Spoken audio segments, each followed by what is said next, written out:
I'm Sunny Williams. I'm up here on the International Space Station. So this is Node 2. This is a really cool module. Of course, most of these modules you'll see they have 4 sides, and they're put together. That way we could sort of work on a flat plane, either a wall, a floor, another wall, or the ceiling. But, you know, again, all you have to do is turn yourself and your reference changes. The reason I'm bringing that up is because this is where 4 out of 6 of us sleep. And so people always ask about sleeping in space. Do you lie down? Are you in a bed? Not really, because it doesn't matter. You don't really have the sensation of lying down. You just sit in your sleeping bag. So here's one sleep station right here. I'm going in right now. You can follow me if you want. So I'm inside.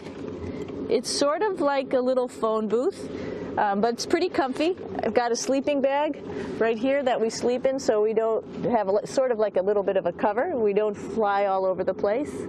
But you know, you can sleep in any orientation. I have it sleeping, feeling like I'm standing up right now, but like you saw, I'm on the floor. But it doesn't matter if I turn over and I sleep upside down. I can't have it. I don't have any sensation in my head that tells me that I'm upside down, so it really doesn't matter. The sleep station is also like a little office. We've got a computer in here. As you can see, we've got a couple little toys. I've got some books. I've got some clothes and other things that make it sort of like home. I'm coming out. And just for reference, that's one sleep station. This one's another, right here. There's one on the ceiling, if you want to call it, right here. And then there's a 4th on the other wall over here. So all of us sleep in a little bit of a circle.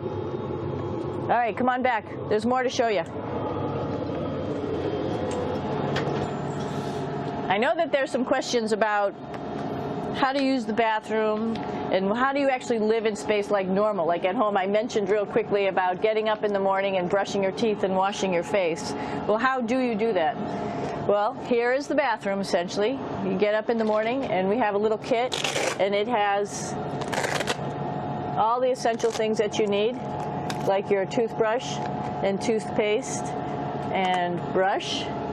See how much better the brush makes my hair look? I'm just joking. It still stands up straight. It doesn't matter where you are. It's always going to stand up straight while you're up in space. A lot of people ask about toothbrush and toothpaste.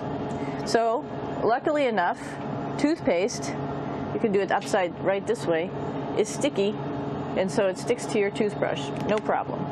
Another cool thing is that water sticks to your toothbrush too. If you can see it, I'll have some water come out. The water is pretty neat up in space. It'll stick to your toothbrush, and it will make a big bubble. And that's just by surface tension. And then you can drink it. So a lot of people ask about what do you do with the toothpaste after you brush your teeth.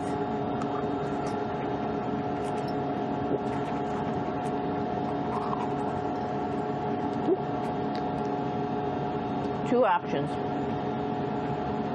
Swallow it, and it's sort of like mouthwash, but it tastes a little gross. Or you can just spit it out in a paper towel, and then you don't have to worry about it.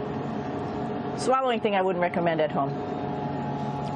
I'm only up here for 4 months, so it's not that bad. One of the most pressing questions about living in space, of course, is the bathroom. So let's take a look at that little piece of work. Come on in.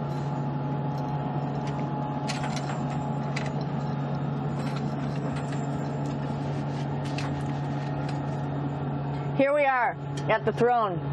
This is awesome. You might see the little, you might have noticed the little moon on the outside. This is our orbital outhouse right here.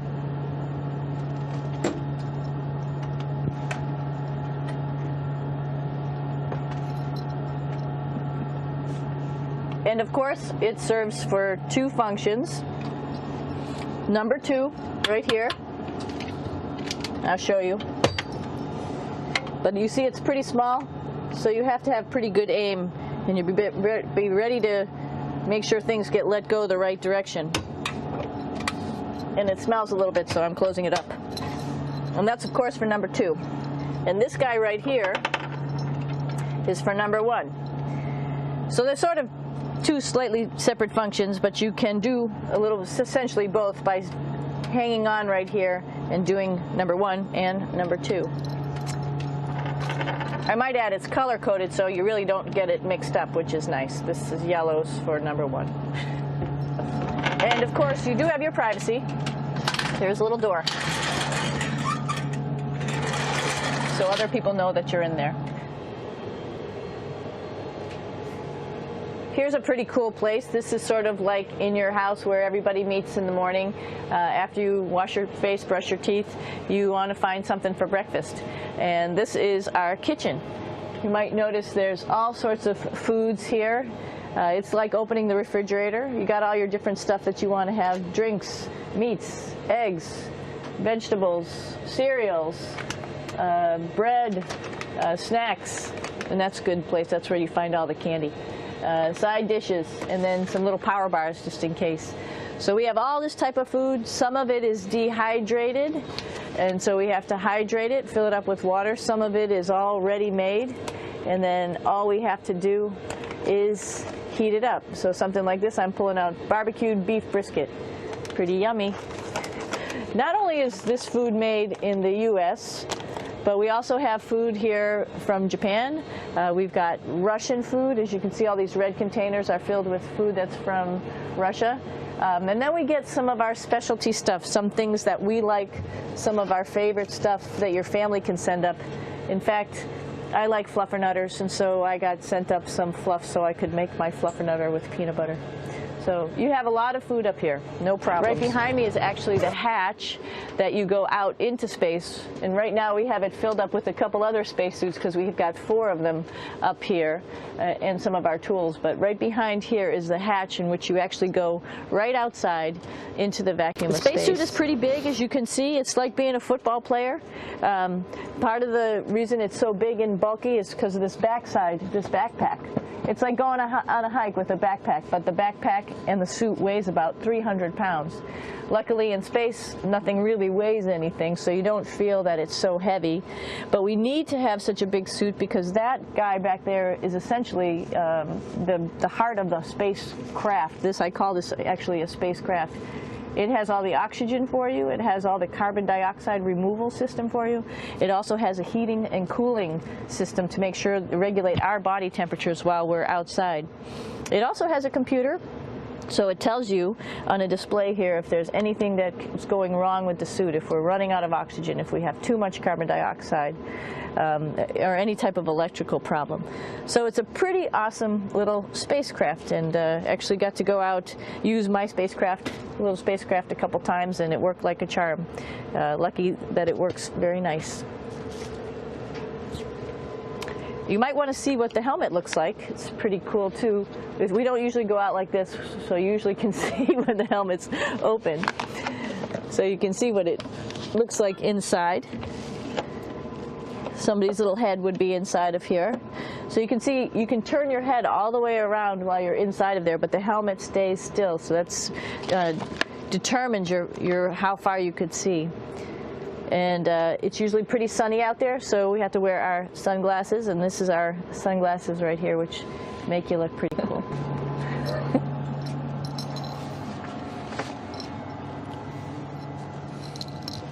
It's like a glass-bottom boat. This is the cupola. It sticks down below the space station. It's one of those places you find yourself hanging out in all the time because all you want to do is look back at our planet. I think some questions I had were about what do you do in your free time? And you can't help but want to just come to the cupola and look outside as much as you can. And a lot of folks, I play this game with myself about where we're flying over the Earth. Try to come in here and just guess. After being here for a little while, you can sort of figure it out. You can tell different cloud types over different continents. You can tell different soil types over different continents.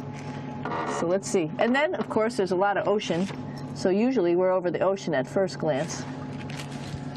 I will tell you in just a moment where we are.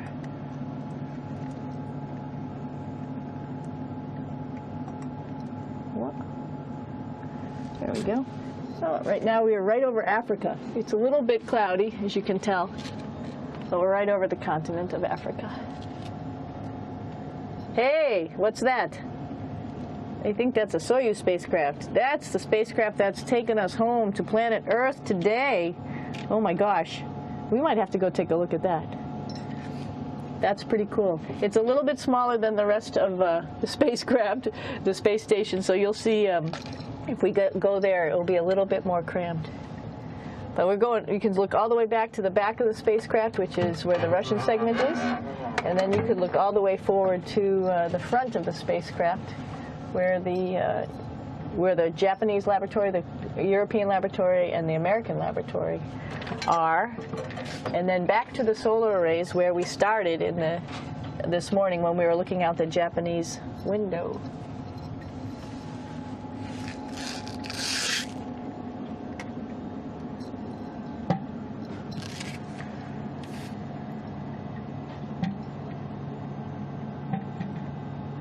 So other questions that were here are, what would you recommend as a job, if so, and to what type of person would want to be an astronaut? I think people who would like to explore, of course people who like math and science, that's what this is all about. We have people in the office who are doctors, teachers, veterinarians, engineers, pilots, so all sorts of people become astronauts, and I think if you see it's just sort of cool, so I think people who like to do a little adventure and like to do cool stuff probably usually become astronauts.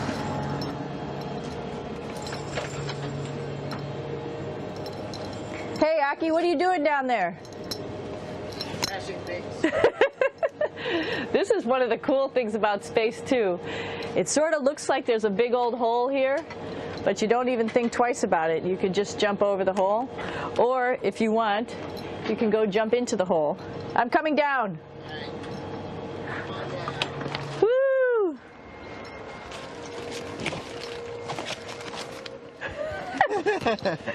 Then you can come right back up again, like Superman.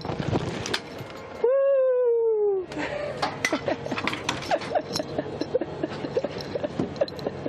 We're lucky we have a really cool big space station that you can fly around in. That's actually called the PMM. You might have saw it out the window. It's a big silver canister. What's really great about that is it's essentially our closet in our pantry or whatever you want to call it. We have extra food down there. We have extra clothes. We actually throw the trash out down there.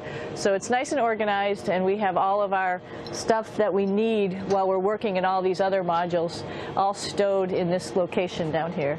And it's a lot of fun. Here we are to play in the heart of the space station, really. This is the service module. This is the central post.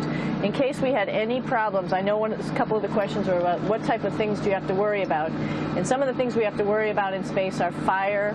If we had a fire, if we had a depressurization, like we were hit by a micrometeorite and it made a hole, or if we had some type of toxic atmosphere. We use ammonia for our radiator, so there is a possibility that ammonia could come into the vehicle, and then it would be bad for all of us.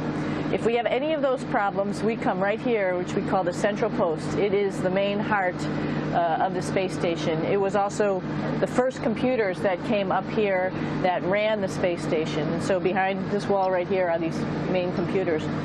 So we gather here as a group of 3 or 6 and then figure out how we're going to either fight the fire, patch the hole, or solve the toxic spill. And what's cool about this module, of course, it's the central post.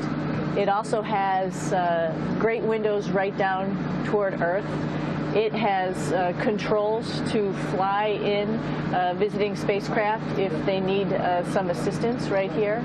It has Russian computers as well as American computers to help us control anything we need to on the space station. Coming down.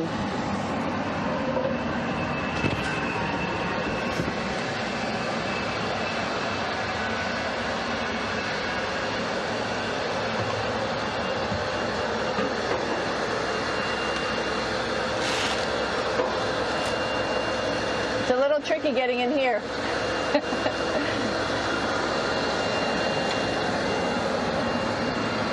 This is the docking probe right here, this big thing. This helps us connect to the spacecraft. This probe actually sticks into this cone, and that's how the spacecraft, our Soyuz, becomes connected to the ISS initially. That is then replaced by clamps, which are around here, that will allow the two spacecraft to be stuck together. And then you can remove the probe and the cone.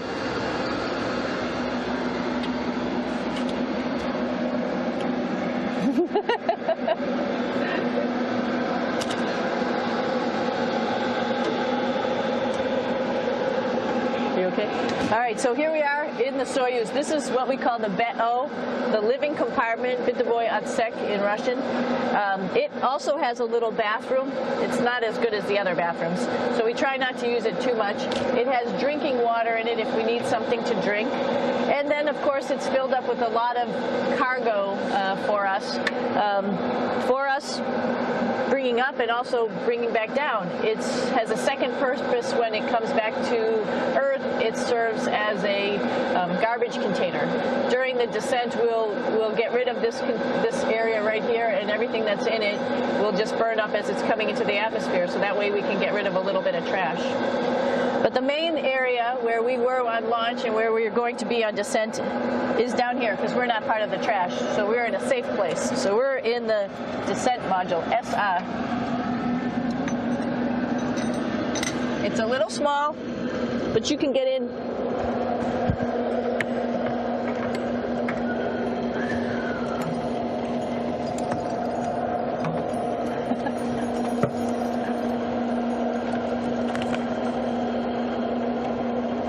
Not sure how well you could see in here. Hold on for a second. I'm going to turn it up this way, just so you could see the hatch, and you could see Kevin. It's a little bit small, but we'll come in and show you around. You coming in? Probably not. Okay.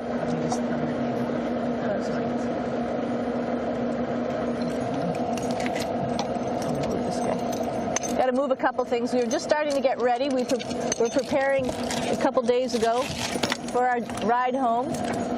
It's a little bit squishy, but everybody asks, how do you sit in the Soyuz? And you sort of sit in your seat like this.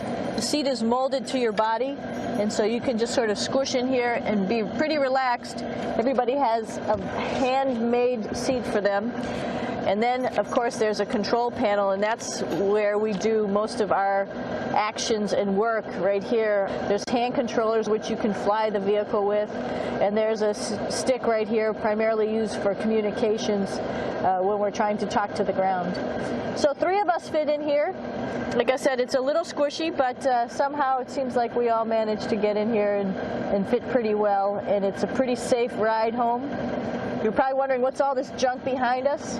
Well, it's all of our parachute, first of all, and then it's all of our survival gear, just in case we end up landing in some strange place on the planet and nobody's there to rescue us right away. We have all sorts of survival gear with us, keeping us safe in here. So they've pretty much thought of everything. And we'll be home on the planet within the next 12 hours. Pretty shocking.